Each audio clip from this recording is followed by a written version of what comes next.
Alright, next, let's go to File, Save it as, and I like to put it into my hard drive in a project folder.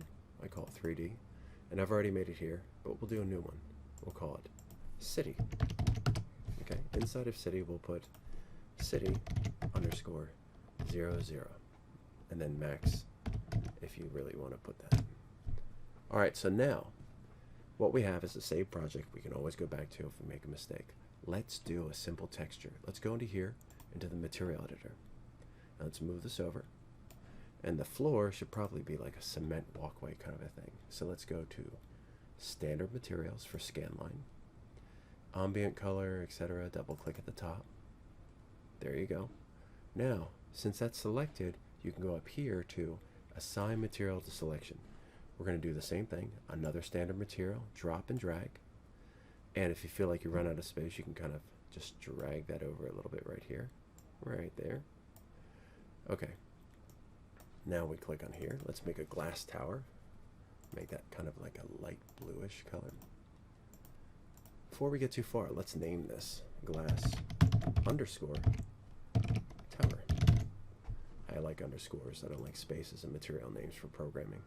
Click on here twice, and we'll call this cement. So far, so good. Click on the towers. I'm middle mouse wheeling and clicking down to move in my perspective view. And then we can go to glass tower and apply the selection. Let's do just one more. And we'll call this brick. And here we'll make a kind of reddish color. But then we're going to bring the value way down and the saturation down. And maybe even play with it towards an orange a little bit.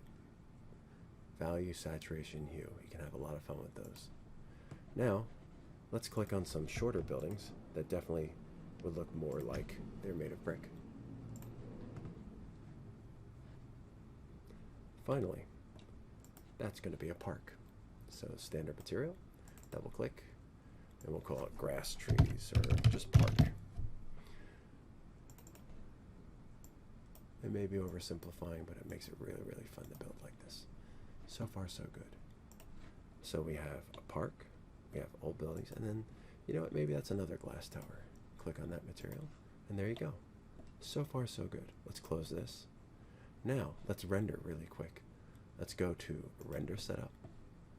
Make sure that we have Scanline as the renderer, and just pop a quick render. Look at that. Not too bad. That's the start.